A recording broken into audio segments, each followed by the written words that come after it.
Muito bem, boa tarde para você que está nos acompanhando aqui nessa palestra sobre tribos urbanas. Uma rápida apresentação: meu nome é Robson, sou teólogo e atuo como pastor para a Igreja Adventista do Sétimo Dia na região de Belo Horizonte. E sou casado com a Cláudia, está a minha esposa, e a nossa filha, a Nelise, ela tem 5 anos, e está aí a qualquer momento para chegar o Lucas também, né? Vamos então direto ao assunto, né? Já que estamos aqui para falar de tribos urbanas, eu queria dizer para você que eu selecionei o tema dessa palestra como o desafio das tribos, para que você entenda que o terreno aonde você está pisando, você que quer trabalhar com tribos urbanas, é um terreno extremamente melindroso. É um solo, até certo ponto, bem causticante. E nós vamos trabalhar aqui alguns desafios que nós temos, desafios externos e desafios internos, sobre o evangelismo para tribos urbanas, ao mesmo tempo que vamos tentar aí providenciar algumas possíveis soluções para esses desafios. Começamos com Apocalipse capítulo 10, verso 11, onde está escrito: "E ele disse-me, importa que profetizes outra vez a muitos povos e nações e línguas e reis." Por que Jesus não voltou ainda? Porque o evangelho do reino, que precisa ser pregado a todo povo, tribo, nação, língua e rei, ainda não atingiu a totalidade do globo. Nós temos muitas pessoas que precisam ser alcançadas pelo evangelho de Cristo ainda. E quando nós olhamos para essas passagens, a gente já pensa logo numa expressão da missiologia, da teologia de missões, chamada missão transcultural.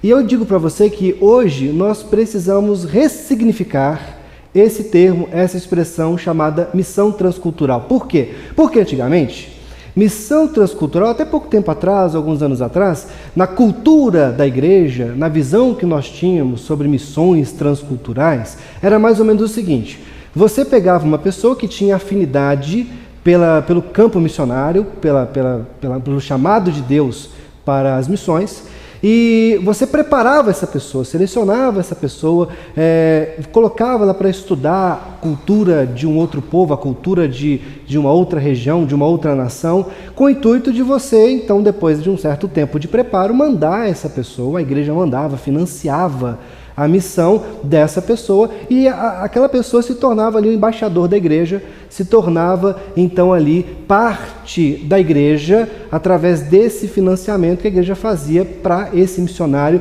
atuar num campo estrangeiro, numa cultura muito diferente daquela cultura de onde ele saiu.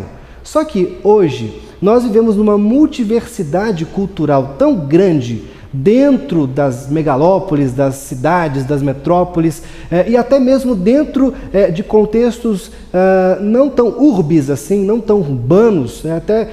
Eu morava em Formiga até pouco tempo atrás. Formiga é uma cidade do interior de Minas Gerais e tem mais ou menos ali em torno de 60 mil habitantes, uma cidade pequena, bem interiorana, ar bem interiorano. E é interessante porque dentro de Formiga você vai ter muitos movimentos urbanos.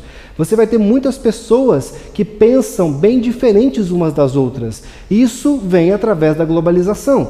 E aí o diferente que antes estava em outro continente, em outro país, de repente agora ele é meu vizinho de prédio. De repente ele mora embaixo de mim, ele mora no apartamento de cima ou mora na casa do lado. É uma pessoa que tem uma afinidade cultural bem distinta da que eu possuo. E é por isso que eu falo que nós temos que trabalhar o conceito de missão transcultural de uma forma um pouco diferente hoje. Ao invés da gente pensar em enviar um missionário para um país estrangeiro, claro, isso ainda é uma necessidade da igreja e faz parte da missão da igreja, nós temos que pensar que não precisamos ir tão longe para encontrar pessoas que pensam, agem, que consomem totalmente diferente da gente. Essa imagem retrata um pouco daquilo que nós pensamos na diversidade urbana, as pessoas com as quais nós vamos trabalhar, vamos tentar estabelecer pontes e vínculos. Alguns são bem distintos daquilo que nós pensamos ser o conceito de normal. E são todas culturas e subculturas dentro de um contexto mais amplo, um contexto social mais amplo, a qual eu e você também estamos inseridos. O primeiro que pensou, de fato, em trabalhar um conceito mais acadêmico dentro do campo da sociologia, voltado a essa diversidade existente, né, de culturas dentro de uma cidade, dentro de uma sociedade, foi Michel Maffesoli, e a obra de referência que eu aconselho você que quer trabalhar com esse assunto a ler é O Tempo das Tribos. Se você quer trabalhar com tribos urbanas, você vai ler O Tempo das Tribos, porque essa é a obra base, a obra de referência sobre esse assunto, escrito por Michel Maffesoli. Só que o problema é que quando você vai pegar a literatura sobre o assunto, e aqui vai uma dica para você, você vai ter praticamente aí 2 períodos, tá? Que até certo ponto se intercalam, mas que com o passar do tempo vão se distanciando em conceitos. O primeiro, você vai pegar o termo de tribos urbanas mesmo. Então você vai ler, você vai pegar o conceito que Michel Maffesoli praticamente criou, tribos urbanas, ok? São essas diversas nuances de grupos e subgrupos dentro de uma sociedade maior. Só que, com o tempo, como eu falei, o conceito de tribos urbanas ficou marginalizado por causa das gangues norte-americanas. Então, a ideia é o seguinte: todo mundo que faz parte de alguma tribo urbana é, de alguma forma, algum marginal. E é por isso que, quando eu era adolescente, minha mãe não deixava eu andar com a galera do rock, porque achava que a galera do rock era uma galera que fazia coisas, cometia crimes, que realmente não deveria estar andando sob a influência daquelas pessoas, porque provavelmente, se eu andasse com essas pessoas, eu viraria um tipo de marginal. Então, de fato, a cultura ficou marginalizada, a cultura das tribos urbanas, e o termo foi junto, sendo marginalizado também, né? As gangues como essa aí que vocês estão vendo, né? Uma gangue de Los Angeles, ok? Quando você pensa em tribos urbanas, de forma geral, você vai pensar nesses caras, são pessoas perigosas, socialmente falando. E, na verdade, não é assim, tanto que o termo mudou e hoje nós chamamos cultura juvenil. Então, quando você pegar os escritos sobre tribos urbanas, os trabalhos sobre tribos urbanas, os livros, os artigos, os ensaios que estão mais próximos de Michel Maffesoli, você vai encontrar a expressão tribos urbanas. Quando você for se distanciando, né, e você vai pegar mais agora cultura juvenil. Se você vai procurar no Google, você pode procurar tanto uma coisa quanto outra, você vai conseguir encontrar bastante material legal sobre esse assunto dentro do viés da sociologia, especialmente a disciplina que trabalha esse assunto aí, tá? Então, cultura juvenil é a cultura da juventude hoje, porque essa diversidade ela se encontra mais arraigada dentro do contexto mais jovem, ok? Para isso nós temos que entender que a sociedade ela passa por uma mudança de paradigma, ok? Nós saímos de um paradigma que nós chamamos o paradigma newtoniano-cartesiano e vamos migrando para um paradigma chamado paradigma relativista quântico. Mas que nomaiada é essa aí? Simples de você entender. Bom, a gente não vai entrar em muitos detalhes em relação a isso. Geralmente esse paradigma relativista quântico é chamado de pós-modernidade. Ok? Então vamos tentar pensar numa sociedade moderna e numa sociedade pós-moderna. Quando que ocorre essa transição? Basicamente aí a partir dos anos 80, a gente tem uma mudança social muito grande, tá? Onde valores que são considerados perenes para uma sociedade, tá? Eles vão sendo colocados de lado, e aí a sociedade começa, pessoas da sociedade começam a pensar em fazer coisas novas que contrariam esses valores que todo mundo sempre praticou, porque sempre foi assim, a tradição nossa é essa, a gente sempre fez. Então agora nós vamos fazer diferente, vamos testar coisas novas, tá? E aí esse monte de teste leva com que a sociedade, que outrora, anteriormente era homogênea, ela passe a ser heterogênea, ou seja, antes a sociedade, todo mundo pensava a mesma coisa, consumia do mesmo jeito, se vestia muito semelhante, pensava praticamente igual, e agora as coisas já não são mais assim. As pessoas têm visões, perspectivas, cosmovisões, de estilos de vida e de linguagem completamente diferentes umas das outras. Por exemplo, quando você pensa num estacionamento em Copacabana nos anos 70, Olha, é claro que hoje em dia já não tem mais estacionamento em Copacabana, já tem algum tempo que você não pode parar o seu carro lá na beira da praia, no calçadão, né? Mas na época, ali nos anos 70, você podia fazer isso. Você olha para o estacionamento, como é que funciona o esquema, né? Olha só, por mais que você haja uma diferença de cores dos carros, mas eu queria que você pensasse que os carros, eles são de modelos, são poucos modelos, né? Você tem pouco produto no mercado. Então você compra o A, você compra o B, você compra o C, não tem muita opção, né? E aí então você tem esse comportamento de consumo e o próprio comportamento social, ele é muito próximo, existe pouca variação. Quando você pega um estacionamento atual, você vai perceber que já não é bem assim. Existe hoje vários tipos de carros diferentes.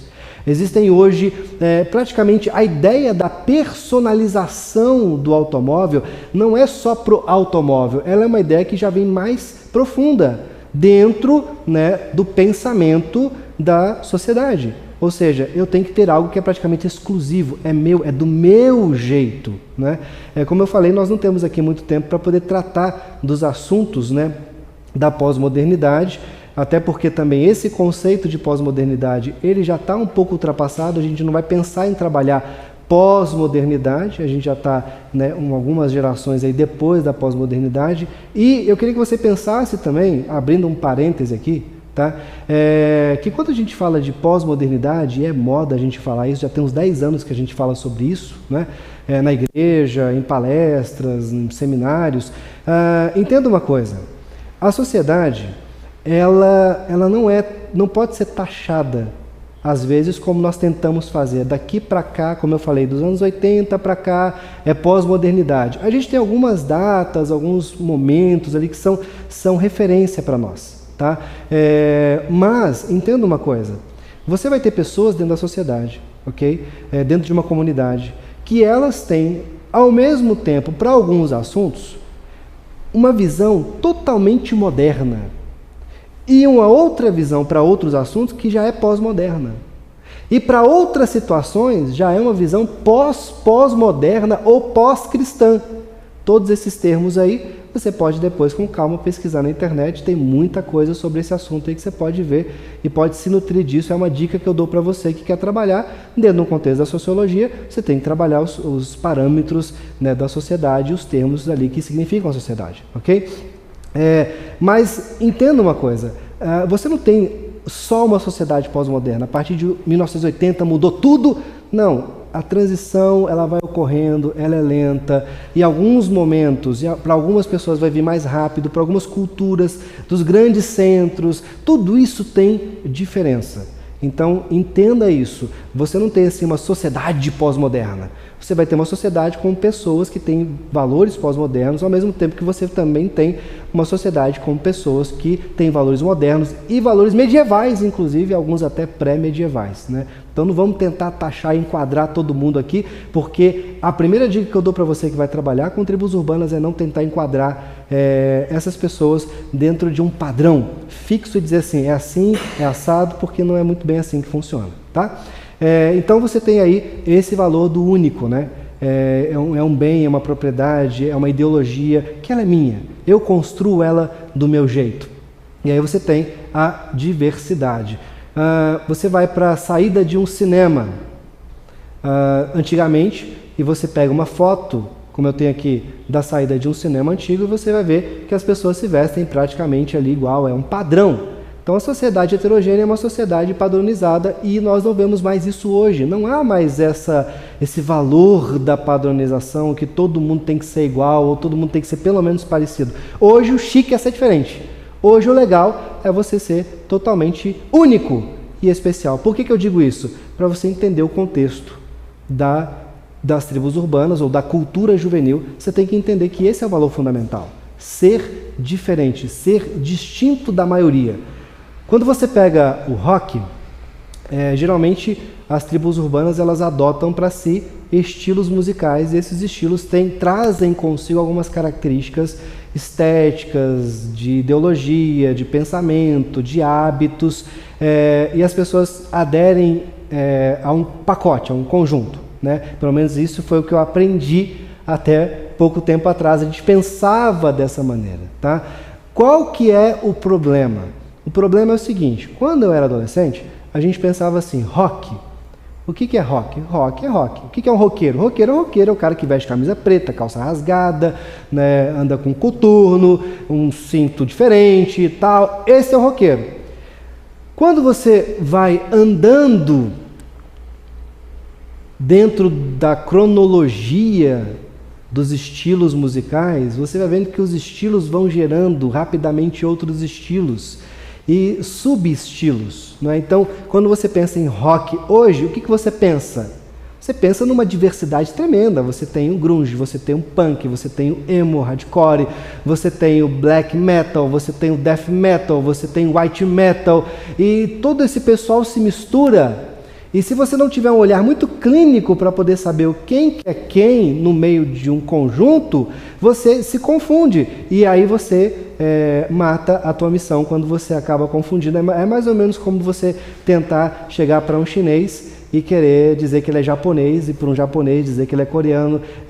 Eles são totalmente diferentes e eles não gostam que você confunda eles entre si. Da mesma forma, assim, você colocar tudo dentro de um pacote, falar, não, esse aqui é roqueiro. Tá, mas qual é o estilo de rock que ele pratica? Você tem que saber. Para você saber, você tem que pesquisar. E essa pesquisa é extremamente extensa, porque existem muitos estilos e você, por detalhes, querer diferenciar um ao outro é bem complexo de você fazer isso. Olha que a gente está falando de desafio das tribos, não é? Vamos defini-las então. Primeiro, o que são as tribos urbanas?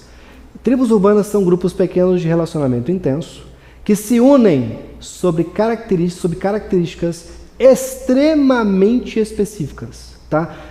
Dois conceitos aí que você tem que pensar, ok? Primeiro, grupos pequenos de relacionamento intenso. Segundo, características extremamente específicas, tá? Quando eu falo grupos pequenos, eu estou falando de grupos cada vez menores. Por quê? Porque eles estão se subdividindo. E quando eles vão se subdividindo, então eles vão ficando cada vez menores, tá? Segundo, eles se relacionam intensamente. Pensa bem, a gente pega uma garota ali e ela vai para uma festa, para um baile funk, por exemplo, né? E aí lá ela se relaciona, até sexualmente falando ali, com 4, 5 rapazes numa noite, né? E aí você olha para ela e fala assim, não, mas essa garota ela não se valoriza, né? Ela, né, vai com qualquer um e tal. Na verdade, é porque nós temos uma visão de relacionamento bem distinta da visão de relacionamento que eles têm. Porque para nós, né, de pensamento mais moderno, mais cartesiano, a ideia de um relacionamento, para não dizer antiquado, né, antigo, porque na verdade não é bem disso que a gente está falando, mas nós temos uma ideia de um relacionamento que é mais ou menos o seguinte: para você chegar lá nos finalmente de uma relação sexual, você precisa primeiro se apegar. Para você se apegar, você vai se apaixonar, você vai chegar até o ponto de você noivar, você vai namorar, você vai casar. Aí então você vai para as núpcias, né? Na concepção deles isso acontece, só que de fato muito rápido e pulando algumas etapas, é simplesmente isso. Então a garota ela chega lá, ela se afeiçoa, tá? Ela vai gostar, ela vai amar, e realmente muitos falam isso, né? Eu amo você, com segundos ali, com minutos de um relacionamento extremamente intenso. Então entenda isso, é intenso da mesma forma que você se apega rapidamente, você se desapega rapidamente e já está partindo para outra, ou para outro. Então, é mais ou menos disso que eu estou querendo, mais ou menos isso que eu estou querendo que você entenda, né? E eles se unem sob características extremamente específicas. Às vezes um detalhe do cabelo diferencia uma tribo de outra, tá? Às vezes uma tatuagem faz a diferença, né? Quando você pega, por exemplo, a Yakuza, que é a máfia japonesa, se você for na Liberdade, em São Paulo, e você quiser identificar o mafioso, você vai olhar para a tatuagem do cara. Dependendo da tatuagem que ele tiver, tá, ele faz parte daquela gangue, ou a gente poderia dizer, não relacionando diretamente, daquela tribo específica, ok? Dos Yakuzas, né? O que eles buscam? Basicamente buscam autoafirmação através de estilos, ou seja, estilísticas, né? E comportamentos que sejam contraponto aos padrões da normalidade. Toda sociedade ela tem o seu padrão de normalidade. O que é considerado normal para aquela sociedade é aquilo que a maioria pratica. Vamos supor que você seja um torcedor de futebol aí do São Paulo. E aí você vai para o estádio e você entra errado e acaba parando na torcida do Corinthians, né? Vamos supor que você sobreviva a isso, né? Brincadeira. Mas vamos supor que você esteja ali. O que é normal? O normal é você não estar ali. Você será automaticamente identificado como sendo diferente, tá? E isso vai gerar um atrito, um choque cultural tremendo ali.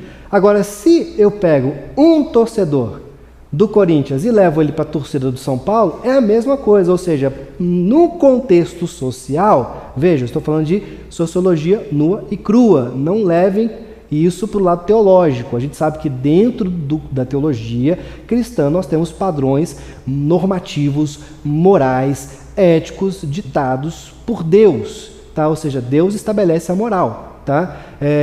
Agora, dentro do contexto de uma sociologia que não leva em consideração esse parâmetro que nós possuímos, aquilo que vai definir o padrão de normalidade de uma sociedade é a maioria.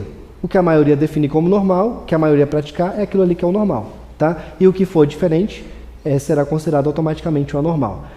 Então, o que esse pessoal faz? Eles vão pensar como que a maioria vive, né?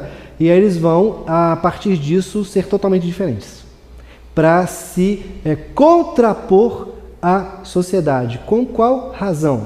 Esse aqui é o bairro chamado Harajuku, tá? Em Tóquio, ok? E ele é a maior expressão que nós temos hoje, eu considero, tá? É considerado, na verdade, a maior expressão de diversidade multicultural que nós temos dentro da cultura juvenil. Porque você pega o Japão, é um país de uma cultura muito uniforme, em vários aspectos. E por conta disso, então, para poder ser esse contraponto, os jovens, os adolescentes, eles se vestem, tá, de formas bem distintas daquilo que seria considerado normal, e eles vão para esse lugar para poder ser uma voz urbana contrária aos padrões normais, naturais da sociedade que eles estão inseridos.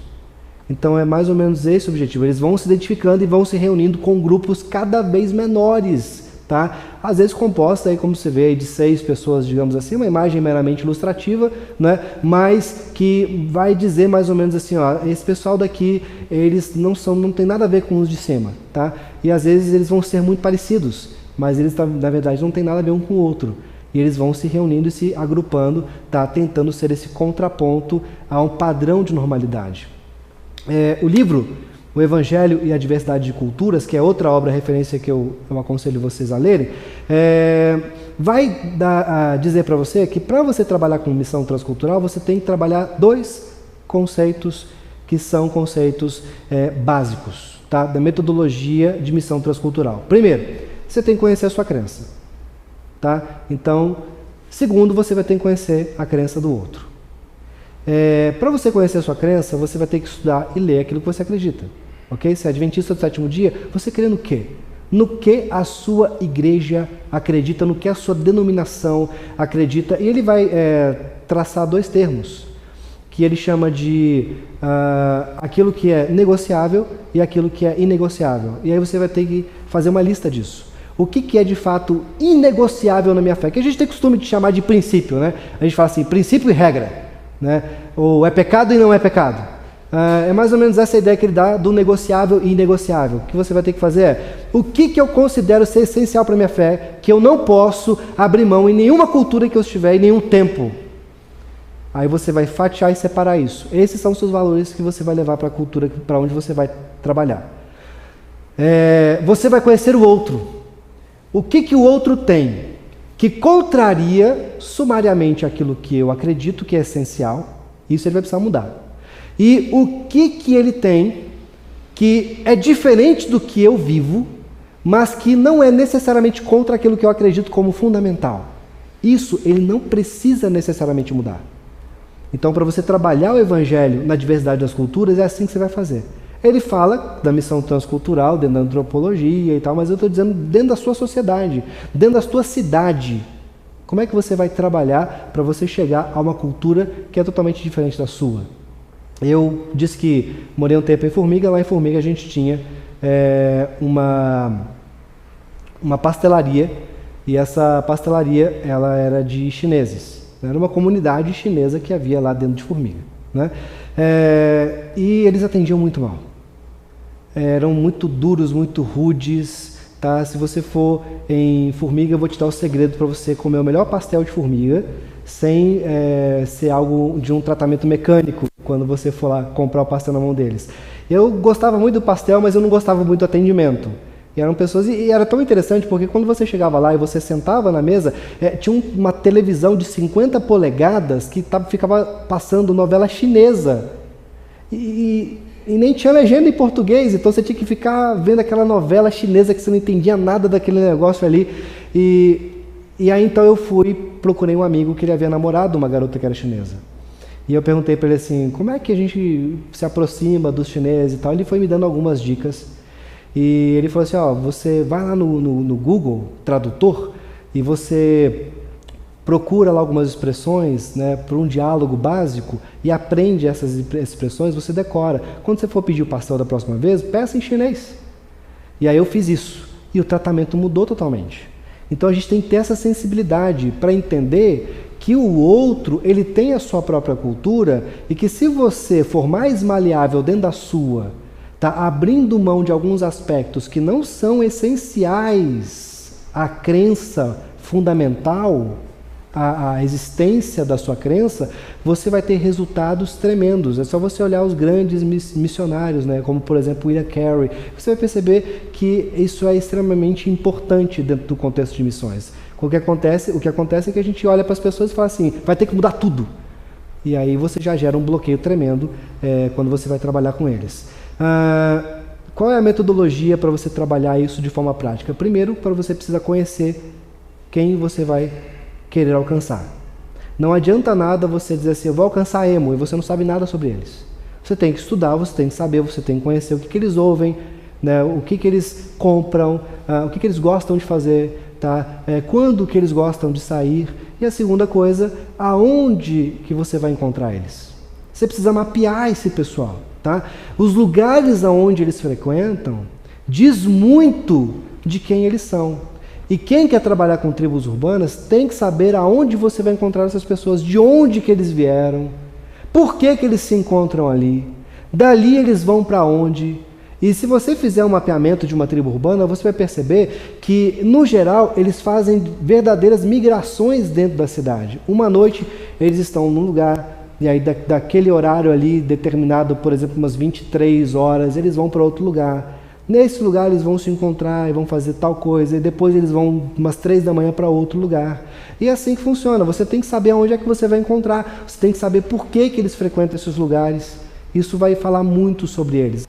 Em Belo Horizonte, onde eu moro atualmente, nós temos lá uma igreja que ela foi plantada num bairro chamado Belvedere, que é um bairro de 100 mil habitantes mais ou menos. Essa igreja, o sonho de se plantar essa igreja era numa outra região. Só que nós analisamos o fluxo migratório urbano. Explico para vocês. As cidades brasileiras elas foram modeladas dentro de uma perspectiva portuguesa. E na perspectiva de Portugal, da urbanização portuguesa do passado, você tinha o centro, e aí do centro se partia para a periferia. E geralmente a periferia era o lugar de desvalorização e o centro lugar de valorização, certo? Só que nós estamos já importando uma nova forma de se construir cidades, de se ocupar solos urbanos, que parte justamente da periferia para o centro.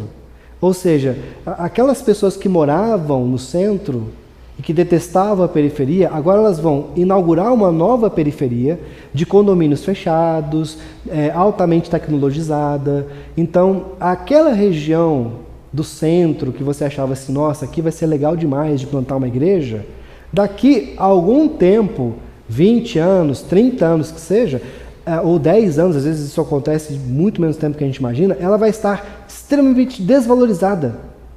E aquela região lá, que ninguém pensou nela, porque era um rincão lá que não tinha nada, aquela está super povoada, e aí para a gente alcançar lá, comprar um terreno lá, fazer alguma coisa lá, aí vai ser muito mais complicado do que se a gente tivesse pensado nisso antes. Então a gente tem que projetar isso, tá? Tem que mapear os movimentos urbanos, ok? E saber, se você tiver uma visão bacana sobre o assunto, você vai perceber isso, né? Na tua cidade, quais são as regiões que são mais valorizadas, né? Aonde é que pode... É coisa de especulação imobiliária mesmo.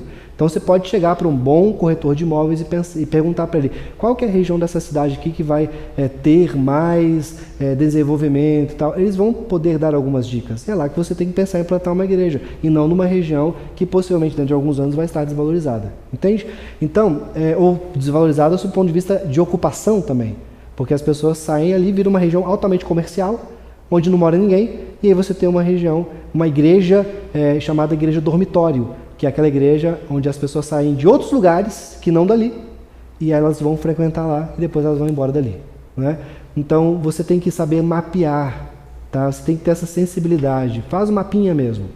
E por fim, você vai teorizar. Depois que você conhece eles, você já conheceu a sua crença, tá? Você sabe o que é essencial para você, você agora já conhece a cultura deles, você já mapeou eles, e agora você vai teorizar. Qual que é o problema disso? Quando você começa a teorizar, ou seja, vamos montar um método para poder alcançar esse pessoal.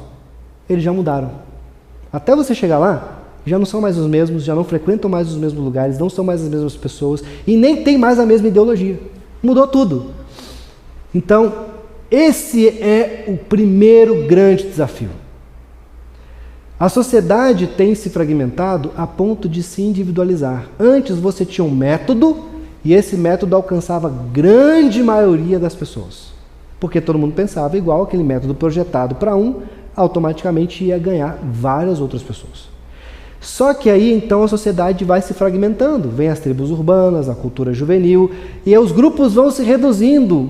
E eles se tornam cada vez mais específicos. E o resultado disso é que aquele método que outrora ganhava muita gente, agora passa a ganhar cada vez menos pessoas. A gente tem que ficar bolando cada vez mais métodos diferentes para poder alcançar pessoas, até o ponto em que hoje a gente fala de individualização plena da sociedade.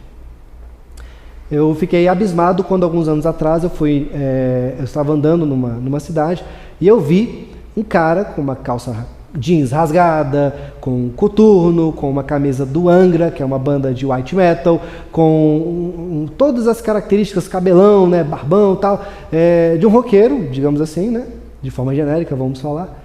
E o cara estava ali dançando um forrozinho à beira de uma churrasqueira numa calçada, né? E eu fiquei abismado com aquilo, porque eu jamais ia imaginar que um cara com aquele estilo ia estar curtindo um forró, que não tem nada a ver com o estilo dele. Só que o que acontece hoje é justamente isso. As pessoas, elas não se apegam a estilos. Elas criam o seu próprio estilo dentro de um self-service tremendo de ideologias, né? Que elas vão coletando. Eu acho legal isso aqui, essa roupa aqui eu acho bacana, vou usar. Então, se eu acho legal usar um coturno, vou usar. Mas se eu quiser usar o coturno com uma outra coisa que não tenha nada a ver com o estilo que pense um roqueiro, não. A pessoa vai criando o seu próprio estilo a ponto de se individualizar. E aí você tem que pensar no método para alcançar aquela única pessoa, o que torna a evangelização extremamente mais difícil. O segundo desafio está dentro do nosso próprio perfil como igreja local. Então, veja, o primeiro desafio é o desafio externo, tem a ver com quem você quer alcançar. O segundo desafio é o desafio interno, tem a ver conosco. Porque se nós vamos alcançar, nós temos que vencer isso aqui. Minha esposa falou assim para mim, mas as pessoas vão achar que você acha que a igreja é desse jeito. Na verdade, aqui você tem uma igreja Amish, tá? Os Amish são puritanos modernos, ok? Também acho interessante você estudar a história dos puritanos, é bem legal.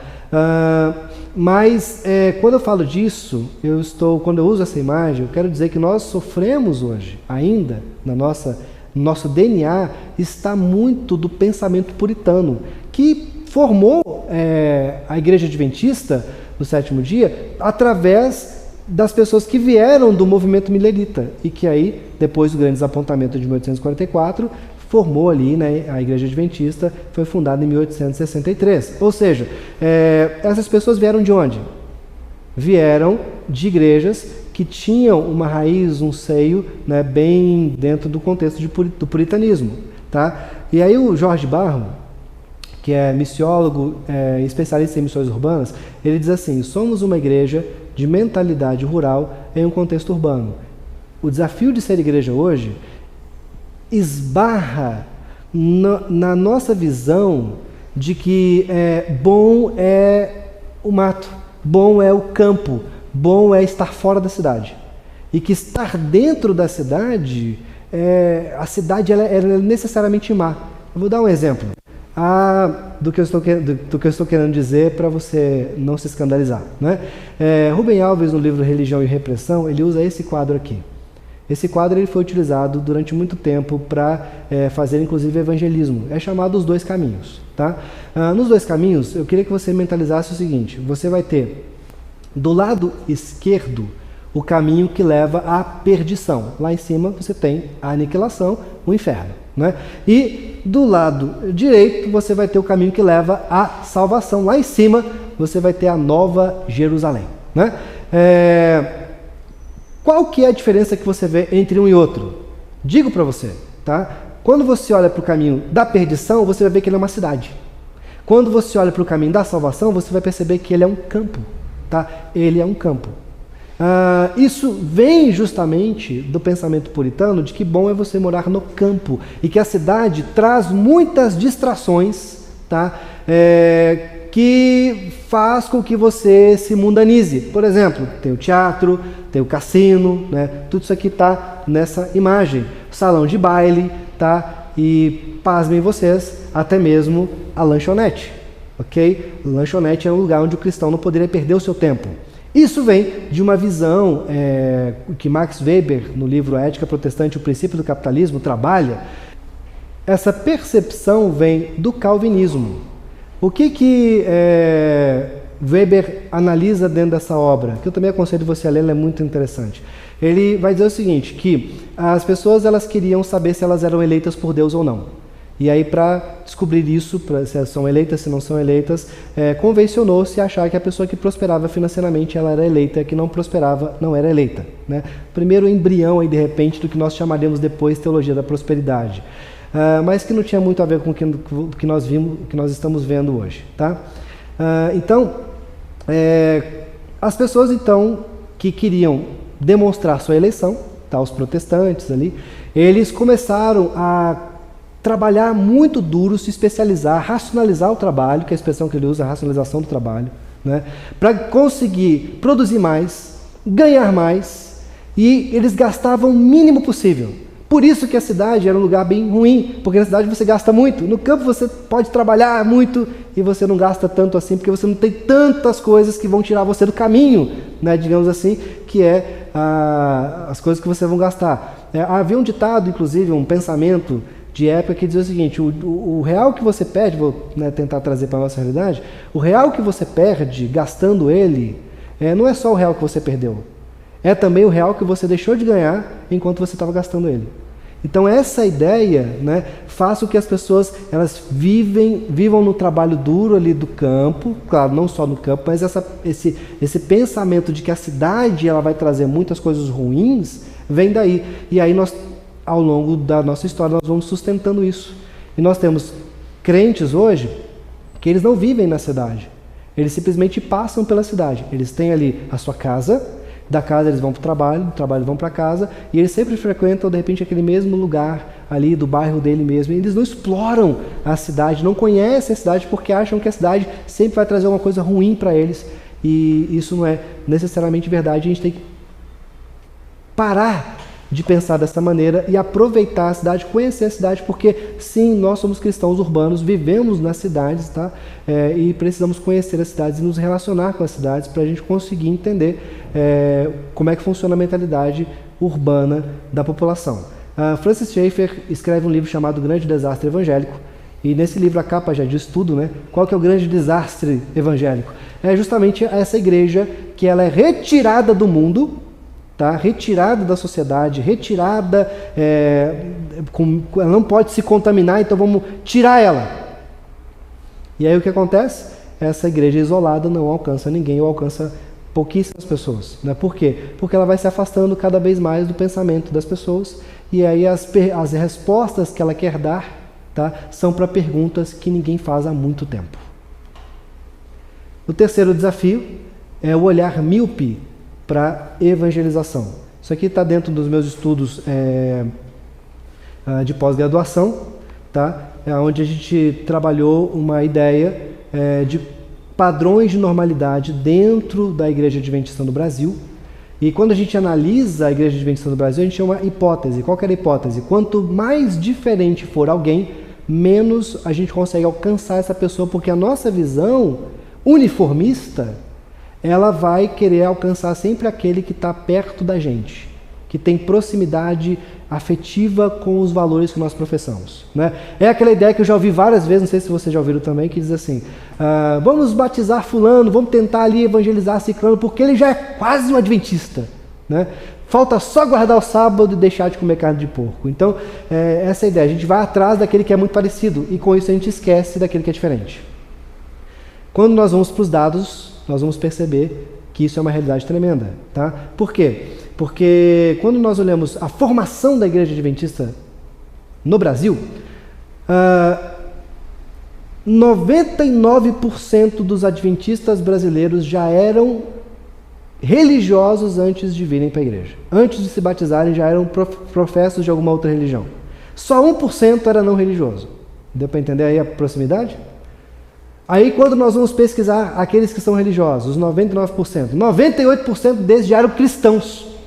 E só 2% eram não cristãos antes de serem batizados. Aí quando nós vamos para quem vem primeiro, né? Quem nós batizamos mais, quem nós alcançamos mais, olha só a perspectiva. Primeiro, católicos. Claro, católicos, a maioria da população brasileira era católica, é claro que tem que estar na frente. Mas qual que é o problema aqui do gráfico? O problema é que logo depois já vem os ex-adventistas, o segundo grupo que nós mais alcançamos. E aí depois os protestantes, tá? Evangélicos de igrejas cristãs tradicionais, batistas, metodistas, presbiterianos, ou seja, que tem já uma certa semelhança conosco, não aquele pentecostal que fala língua, é bem diferente, o culto dele, tudo é diferente, não, é o protestante tradicional. Quando a gente vai pensar isso na sociedade brasileira como um todo, na demografia brasileira, nós deveríamos ter aqui católicos, deveríamos ter aqui um número de protestantes e de ex-adventistas lá embaixo, porque ex-adventistas, quantos existem no Brasil hoje? Em relação ao tamanho da nossa população, né? Espíritas nós temos em torno de 3% na população, nós temos aqui um mínimo 0 ponto alguma coisa, que é a turma do 0 ponto, né? 0.2, 0.1, outros cristãos que não são tradicionais, como por exemplo, Testemunhas de Jeová, Mormons, né? Olha onde é que eles estão aqui. Religiões afro, religiões orientais, budismo, né, shintoísmo, gnosticismo, e aí então a gente vai para a turma do 0,0, que nem aparece ali no gráfico de tão poucos que são no nosso meio. O que isso diz para a gente? Que a nossa visão de evangelismo ela é míope, a gente enxerga só quem está perto, próximo da gente. Quem é parecido com a gente quer evangelizar, ou pelo menos consegue evangelizar. E quem não é parecido a gente vai deixando para lá, né, porque é muito difícil alcançar aquela pessoa, né? Sempre tem, a gente olha ali para um hippie, né, a gente vai olhar para ele e falar assim, nossa, esse camarada nunca vai vir para a igreja. E a gente já desanima, nem pensa nele mais, larga ele lá e deixa para o Espírito Santo resolver, né? Agora aquele que é batista, não, aquele ali a gente já está bem pertinho da gente, vamos ali trabalhar com ele, que falta só um pouquinho para ele se batizar, né? Para ele virar adventista. Então, a gente tem que tomar cuidado com essa visão, tá? Quando nós vamos pensar num aspecto futuro, nós vamos pensar que a sociedade, tá, chamada a geração Y, ela vai diminuir um pouco aqui o número de católicos, só não vai diminuir mais porque o Papa Francisco está fazendo o dever de casa dele para conseguir fazer com que a juventude da Igreja Católica não debande, né, mas vai cair um pouquinho. O número de ateus sobe drasticamente. O número de protestantes evangélicos vai cair para quase metade.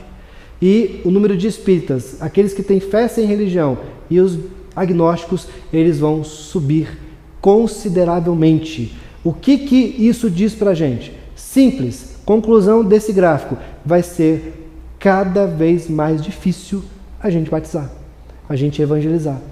Por quê? Porque os grupos que nós evangelizamos, eles vão diminuir de tamanho consideravelmente, enquanto aqueles que nós não alcançamos, eles crescem.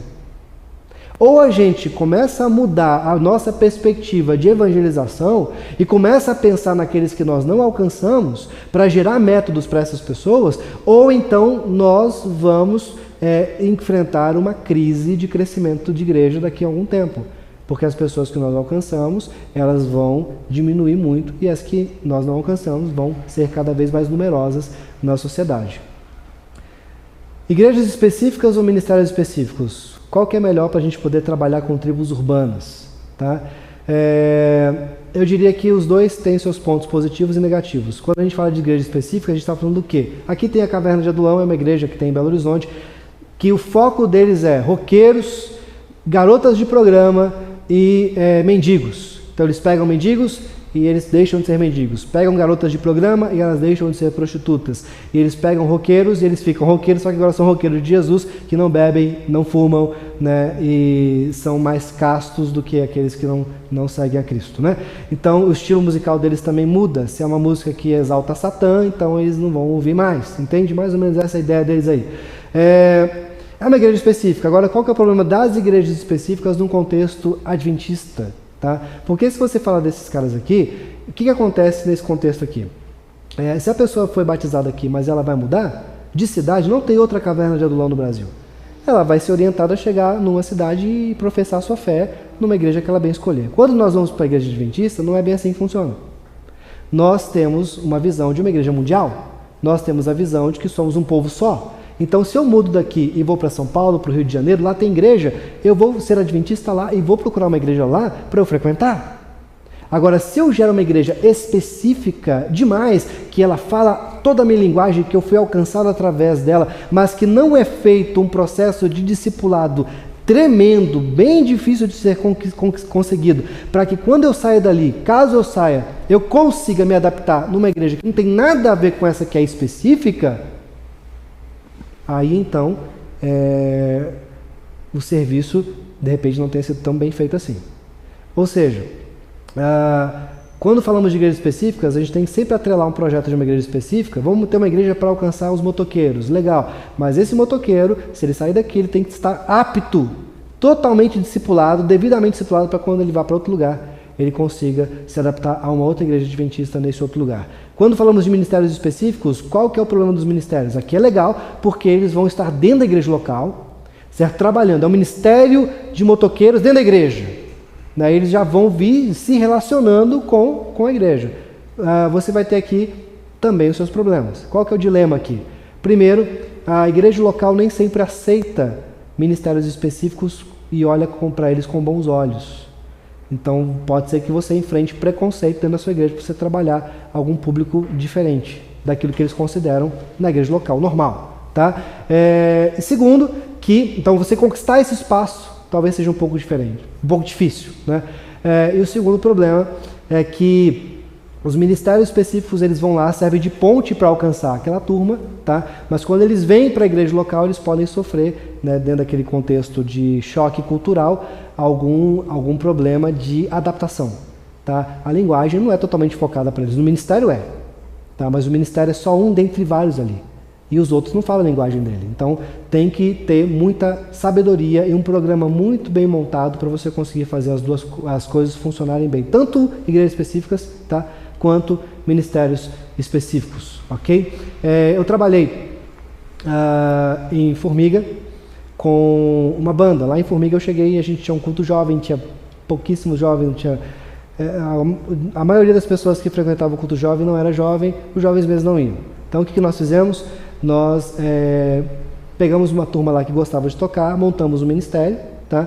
O ministério agregou e a gente passou a discipular através daquele ministério que era a banda que nós chamamos Banda Princípio. Né? A gente saía para tocar em outros lugares, outras igrejas, viajávamos, fazíamos social, várias coisas assim, eventos sociais, né? Passeios, excursões e tal, e isso foi muito bacana, né? Mas a igreja não entendeu isso dessa forma. E eles, por mais que a gente explicasse, ficou meio que como se a gente tivesse acabado com o culto jovem, acabado com o ministério jovem, porque estava estático. A visão era, a juventude tem que vir para aquilo que nós fazemos. E não é assim que funciona. Tá? Se você vai trabalhar com tribos urbanas, você quer isso, você tem que pensar que você tem que ser híbrido. O evangelho é o mesmo. Tá? O adventismo, ele é o mesmo, só que é unidade na diversidade. A gente vai ser diverso para alcançar dentro daquilo que são os nossos princípios fundamentais. Eu trabalhei em Uberaba com um grupo de nipo-brasileiros, e o princípio é basicamente o mesmo.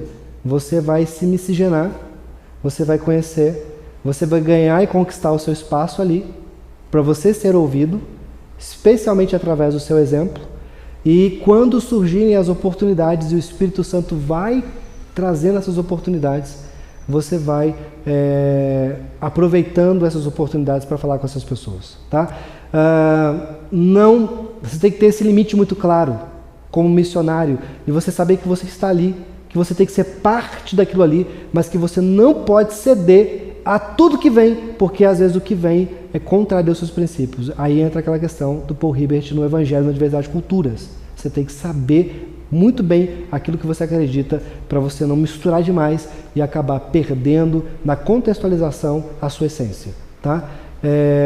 Atos 1:8, e eu concluo aí: e recebereis poder ao descer sobre vós o Espírito Santo, e sereis minhas testemunhas. A gente entende esse "e" como se fosse uma conjunção aditiva, né? Então eu vou receber o Espírito Santo e aí então eu vou ser testemunha. Na verdade, ela é uma conjunção que tem a ver com finalidade, tá? Uma conjunção que nós achamos conclusiva, né? A conclusão do receber o Espírito Santo é não, essa aqui tem a ver com finalidade. Poderia ser trocada por para. Okay? Então vou receber o Espírito Santo, poder do Espírito Santo para ser testemunha. Você busca o Espírito Santo na sua vida, então você tem que entender essa finalidade do Espírito na sua vida. É testemunhar, tá? Em Jerusalém, para aqueles que são próximos a nós, que partilham da mesma cultura, em Samaria, aqueles que de repente eu rejeito, mas que têm uma certa similaridade, e até os confins da terra, para aqueles que eu olho nas esquinas da cidade e digo para eles assim: esses aqui nunca vão aceitar, esses aqui que Deus tenha misericórdia, esses aqui de alguma forma Deus vai fazer a obra. Não, Deus está chamando de repente você para alcançá-los. Para isso você tem que se munir da metodologia correta, mas acima de qualquer metodologia, do Espírito Santo de Deus. Hiromichi Hishikase é um amigo meu e pensa num cara bruto, pensa num cara altamente alheio ao Evangelho. Ele é budista, ele tem um templo dentro da casa dele, onde ele é o sacerdote. E as pessoas vão lá, que praticam essa religião, para meditar e pedir conselhos para ele. E ele estava junto com um grupo que eu estava evangelizando, que eu estava trabalhando, e eu estava num momento muito complicado do meu ministério, porque eu achava que tudo que eu estava fazendo não tinha efeito nenhum, que o tempo que eu estava passando com eles não era aproveitado da maneira correta para evangelizar. E aí, depois de tentar várias formas, de várias maneiras, eu deixei nas mãos de Deus e disse: Senhor, está aqui nas tuas mãos, o grupo está aí, vou orar por eles, tá? Mas o que eu podia fazer eu já fiz, as técnicas que eu tinha eu já utilizei, nada deu certo, nada funcionou, então está nas suas mãos. E ali era uma quarta-feira, eu fiz aquela oração e adormeci. Na quinta-feira tinha nosso encontro, né? E o Hiro nunca ia nas quintas-feiras porque ele tinha aula na faculdade. E aí então ele apareceu. No finalzinho do encontro, já umas 10 horas da noite, ele apareceu com a bicicleta dele, né? Estava ofegante porque ele veio rápido, e aí ele foi me procurando. Quando ele me viu, ele falou: eu quero falar com você. E aí então nós sentamos, começamos a conversar, e ele me disse: você é cristão? E eu quero conhecer mais sobre o cristianismo e esse Jesus que vocês professam como sendo Deus, Rei, seja lá o que for. E eu fiquei espantado com aquela pergunta, porque ele é, de todos, o mais arredio e o mais fechado. Para tudo. Às vezes nós chegávamos na casa dele e falávamos assim: Hiro, nós vamos comer uma pizza. Tocávamos no interfone e ele dizia: não quero sair para comer pizza. E aí nós falávamos: não, a gente vai pagar para você. Ele disse: eu não quero, não falei que eu não tenho dinheiro, eu simplesmente não quero ir. Então dá licença, por favor, que eu tenho mais o que fazer. Se você quer ser amigo do Hiro, você tem que se acostumar com esse tipo de coisa, porque ele é desse jeito. Mas, independente desse jeito dele, né, aquela pessoa que eu diria assim, de todos esses, o último que vai se batizar, se é que vai aceitar Jesus um dia, seria ele. E se eu pudesse escolher alguém para trabalhar, com certeza ele seria a última opção. Mas então ele vem e me pergunta sobre Jesus. E eu começo a conversar com ele, ele vai perguntando, a gente vai respondendo, e vai ali dialogando e falando várias coisas e tal. E no final da conversa, depois de mais de 2 horas de conversa, ele diz assim: olha, eu queria dizer que eu tinha uma visão errada sobre o cristianismo, uma visão errada sobre Jesus. E eu começo a entender agora a sua fé, a fé dos cristãos, e eu quero dizer que eu estou muito interessado em aprender mais. E nós conversamos muito sobre isso. Veja, Deus disse para mim ali o que Ele vai dizer para você agora. Não tem a ver com você. Não tem a ver necessariamente com a metodologia. Claro, tudo isso que a gente falou aqui é importante. Conheça, mapeie, busque, faça separação, o que é essencial, o que é negociável. Tudo isso aqui é interessante, é legal. Todas as obras, referências, tudo que você puder fazer é importante. Mas nada é mais importante do que um servo de Deus que se coloca à disposição do Espírito Santo para realizar a obra para quem quer que seja. Se você é essa pessoa, Deus vai mostrar para você quem Ele quer que você alcance para Ele. E Ele vai te dar os meios de chegar ao coração dessa pessoa. Então, seja discípulo do Senhor, para que você consiga discipular até os confins da terra aqueles que Deus está separando e preparando para você. Que Deus te abençoe.